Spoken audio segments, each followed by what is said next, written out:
Hi everyone. Today I'm going to be giving you instructions for research journal number 4. This is the last research journal that we are doing for the semester. Please remember that on Friday is the last day to withdraw from the course. So if you are struggling with anything, please reach out to me and we can figure something out. If you think that withdrawing is the best option, please still communicate that with me just so that I know what's going on.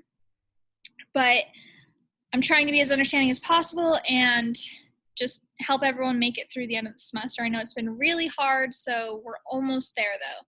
So we have this week and then next week, our paper's due on Wednesday at 5:00 p.m. That is our final assessment paper, and then we are done.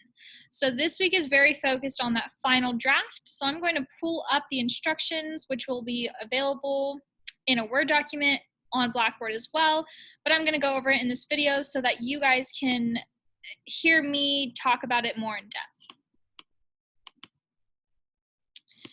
Okay, so research journal number 4. This is going to feel repetitive, but it is going to benefit you, in my opinion. So you're essentially going to be writing out the rest of your paper. You're going to follow the outline that you've created for yourself in research journal number 3, which I will be commenting on as soon as possible. You will make sure that your paper is structured with the topics that you chose. You draw connections between the thesis statement and each topic you've chosen, and you provide a suggestion for what readers need to do about this issue. This will make more sense. I break it down here in just a minute. So the key things, or the key items I will be looking at in this draft, so you're not turning in your final paper just yet. I do want it to be as close to the final as possible. I'm not giving you a specific length. I do encourage you to try to have the full 8. If you don't, I'm not going to be too worried about it, but I want everything that I list off here to be in the draft that you turn in. So each of these items is going to be worth 10 points. So your whole entire research journal, just like normal, has been worth 50 points. So each of these things that I'm stating is something you should focus on in what you turn in for this research journal. So it needs to have in-text citations for each source that you've chosen. You've already chosen all 6, and it needs to be formatted in MLA format. So you have at least 6 sources total. You need to have in-text citations for each of those sources in the draft that you turn in. So you need to take a quote from each source you discuss, and it needs to be cited in this draft. And the whole entire paper that you turn in needs to be in MLA format. So it needs to have the header, it needs to have your name, my name, the course, the date. It needs to have a works cited page that's styled like it, which you guys should have already had done from the previous research journals. So usually in the in-text citations, this is something we haven't gone over too much in depth, but it will have the author's last name and the page number that you found that specific quote or detail of information from. So I put an example right here. It says Krausen 24. So that's my last name, and then it has 24. There's not a comma in between the last name of the author and the page number. The period goes on the outside of the parentheses. So the citation will always go at the end of the sentence or block of information that you provide from the source that you're citing. This is stuff that you guys should already know, but just in case you don't remember, and I have a link to Purdue OWL's MLA page for information on in-text citations, as well as MLA format in general. So please check those out. If you need any specific assistance, I'm more than happy to email you or talk with you over video if I can help explain something. So that's the first thing. That's 10 points. I'm going to be looking for all 6 in-text citations at least, and I'm going to be looking at format. That's immediate 10 points if you do it correctly. Number 2, it needs to have your thesis statement in the beginning. You've already started your thesis statement in research journal number 3. You might have changed it a little bit, but you've already kind of gotten a working thesis. I'm going to be commenting on those, so keep a lookout for that. If you need to change anything based on my comments, I want to see the changed version in this draft that you turned in. So I'm literally just looking for your thesis statement. It should be in the first few paragraphs of your paper.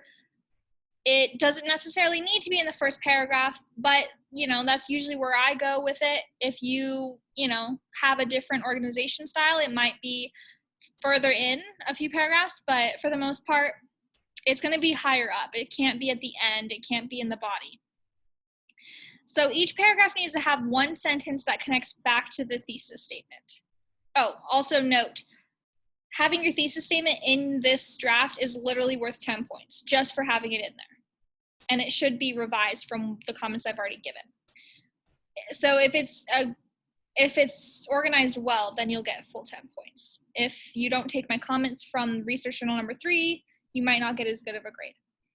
So next up, we have number 3, which is each paragraph needs to have one sentence connecting back to the thesis statement. You've already done this in research journal number 3. You're just putting it into an actual paper. So literally, you're taking a sentence that you wrote in research journal number 3 and you're pasting it into a paragraph so that I can see it. So that's 10 points right there. I'm going to be looking for this connection in each paragraph that you have in this draft. Please take advantage of writing out the full draft. If you don't get to 8, it's okay. Try to get to 7. Try to get pretty high up there, because you're only going to have 3 days after I get to grading this document to fix when the finals due, because it's due on Wednesday of next week. So take advantage of all of this. So I'm going to be looking for that connection in each paragraph. If I have a paragraph on friendliness of dolphins, this is really weird, but it's fine. Friendliness of dolphins, in order to expand on how it impacts their relationships with others, this may look like, so the paragraph is all about friendliness. I might say at the end of the paragraph, the discussion of the friendliness of dolphins is important because it plays a role in their ability to get along with other sea creatures, thus causing an uproar in their societal ideas. So as you can see, I specifically say, why the heck am I talking about the friendliness of dolphins? I say why it's important, and I say what it does. And that's going to connect back to my thesis. I know you guys don't know what my thesis is because honestly, I haven't even made one. I just made this up. But I hope this helps with you understanding how you're going to connect back to the thesis. You've already done this. In research journal number 3, you're just putting it in that paragraph, so it makes a little bit more sense. And you can see that organization. So number 4, each paragraph needs to have one sentence explaining what the reader should do about it. So in order to do this, which you've already done in research journal number 3, you will need to determine who you are writing for. So in my discussion of dolphins, let's say I'm writing for dolphin caretakers. In the same paragraph about their friendliness, perhaps right after my connection to the thesis statement, I might say, dolphin caretakers should focus on how dolphins interact with other sea creatures in order to assist in molding their societal ideologies. So I'm saying what should be done about it. You've already said it in your thesis, but each paragraph you're saying something different. So it may feel repetitive, but I'm doing it in a manner that is specific to their interactions and their friendliness. So that's worth 10 points right there. In each paragraph, you need to have that, probably at the very end. Number 5, the last one, it should be organized by the topics you've chosen and in the same way you organized your outline. So the outline was not for no reason.